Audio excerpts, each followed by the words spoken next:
पिछले कुछ सालों में हमारी पृथ्वी क्लाइमेट चेंज के पड़ रहे दुष्प्रभाव से गुजर रही है, जो हमें बढ़ते तापमान, एक्सट्रीम वेदर कंडीशंस जैसे वाइल्ड फायर, साइक्लोन, ड्रॉट के रूप में हमें देखने को मिल रहा है। ये एक्सट्रीम वेदर कंडीशंस हमारे स्वास्थ्य पर बहुत बुरा प्रभाव डाल रही है, जैसे respiratory disorders, cancer, allergic reactions और गैस्ट्रोइंटेस्टाइनल प्रॉब्लम्स। हालांकि इस तरह की शारीरिक बीमारियों के बारे में अक्सर बातें होती है, लेकिन मेंटल हेल्थ पर पड़ रहे इसके प्रभाव के बारे में कम ही बात की जाती है। तो इस वीडियो में हम ये बात करेंगे कि क्लाइमेट चेंज का हमारे मेंटल हेल्थ पर कैसे प्रभाव पड़ता है। अग्रेशन। जैसे जैसे तापमान बढ़ रहा है, हमारा हीट एक्सपोजर भी बढ़ता जा रहा है। माना जाता है कि बढ़ता तापमान ज्यादा आक्रामक व्यवहार को जन्म देता है। इसके कारण गर्मी के महीनों के दौरान हिंसक अपराध में बढ़ोतरी देखी गई है। 2021 के जर्नल ऑफ पब्लिक इकोनॉमिक्स के स्टडी के मुताबिक लॉस एंजलिस में वायलेंट क्राइम उन दिनों में 5.7% से बढ़ गए जब टेम्परेचर 85 डिग्री फ़ारेनहाइट के ऊपर बढ़ गया। इसके साथ ही सुसाइड रेट्स में भी वृद्धि देखने को मिल रही है, खासकर violent suicide. Post traumatic stress disorder. Climate से रिलेटेड डिजास्टर्स जैसे साइक्लोन, फ्लड्स और बुश फायर्स अक्सर स्ट्रेस रिलेटेड मानसिक बीमारियों को जन्म देते हैं। जिन लोगों को इस तरह की खतरनाक स्थितियों का सामना करना पड़ता है, उनको पोस्ट ट्रॉमेटिक स्ट्रेस डिसऑर्डर या PTSD जैसी बीमारी हो सकती है।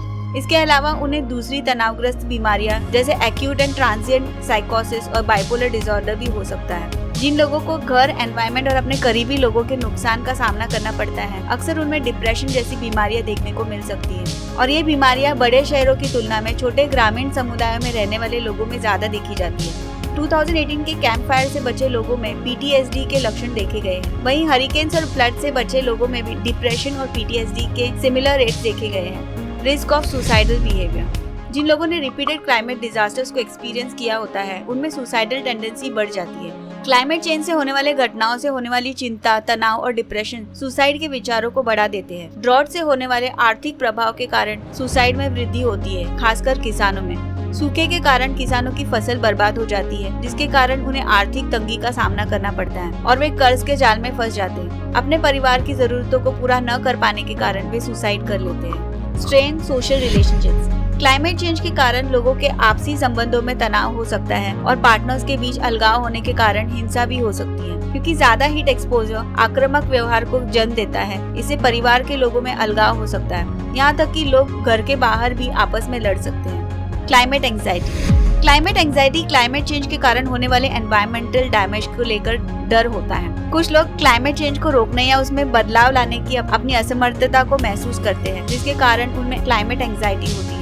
उन्हें अक्सर इसमें संकट की भावना महसूस होती है और साथ ही साथ भविष्य को लेकर चिंता भी होती है। Stress related health problems.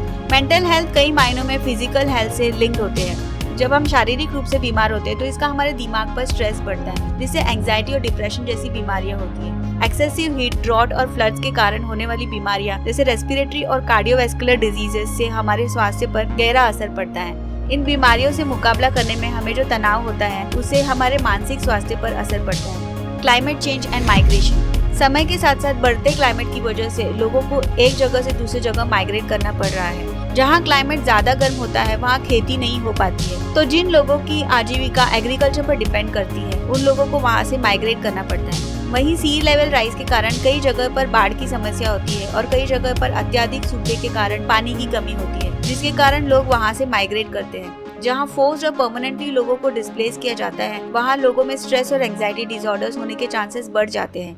Migration के बाद नए जगह पर एडजस्ट करने में जो नेगेटिव एक्सपीरियंसेस और प्रॉब्लम्स होते हैं, उससे उनके सेल्फ एस्टीम में कमी आती है, जिससे उनमें डिप्रेशन के सिम्टम्स देखने को मिलते हैं और साथ ही साथ सुसाइड के चांसेस भी बढ़ जाते हैं। बच्चों में भी माइग्रेशन से संबंधित तनाव होता है। कीन एंड कलीग्स 2019 के रिपोर्ट के मुताबिक माइग्रेशन के कारण PTSD से 19% टू 52.7% लोग प्रभावित होते हैं। वहीं डिप्रेशन से 10.3 टू 32.8%, एंग्जाइटी डिसऑर्डर से 8.7 टू 31.6% और इमोशनल और बिहेवियरल प्रॉब्लम से 19.8% टू 35% से प्रभावित होते हैं। आमतौर पर जहाँ लोग रहते हैं, वहाँ उनके घर और एनवायरनमेंट के साथ जुड़ाव होता है, तो जब उन्हें वहाँ से जाना पड़ता है तो उन्हें सोलास्टेल्जिया होता है। ये तब होता है जब लोग अपने घर और वहाँ के एनवायरनमेंट को नुकसान होता देखते हैं और उन्हें पता होता है कि जहाँ वो रहते हैं वहाँ अब लौट नहीं पाएंगे, जिस वजह से उन्हें ट्रॉमा और होपलेसनेस वाली फीलिंग आती है।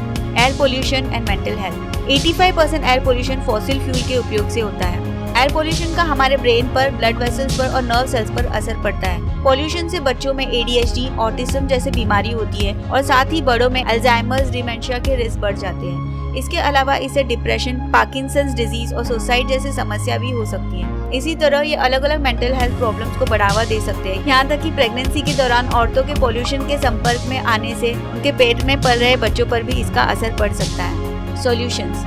क्लाइमेट चेंज का मेंटल हेल्थ पर गहरा प्रभाव पड़ सकता है, इसलिए अभी जरूरी हो गया है कि समय रहते हम ग्लोबल वार्मिंग को कम करने के लिए कुछ कदम उठाएं। जैसे हमें फॉसिल फ्यूल्स पर अपनी निर्भरता को कम करना चाहिए ताकि हम ग्रीन हाउस गैस एमिशंस को कम कर सकें। इसके अलावा हमें फॉरेस्ट को बर्बाद होने से बचाना होगा, पुराने और एग्जिस्टिंग फॉरेस्ट को कटने से रोकना होगा और जहाँ तक हो सके नेटिव प्लांट्स को लगाना चाहिए ताकि एनवायरनमेंट को नुकसान न पहुँचे। साथ ही हमें इलेक्ट्रिसिटी का भी सही इस्तेमाल करना चाहिए, क्योंकि ज्यादातर इलेक्ट्रिसिटी कोल, ऑयल और गैस से बनती है। तो हमें एनर्जी एफिशिएंट इलेक्ट्रिक अप्लायंसेस को यूज करना चाहिए, जिससे बिजली की खपत कम होती है और जितना हो सके एनर्जी को सेव करना चाहिए।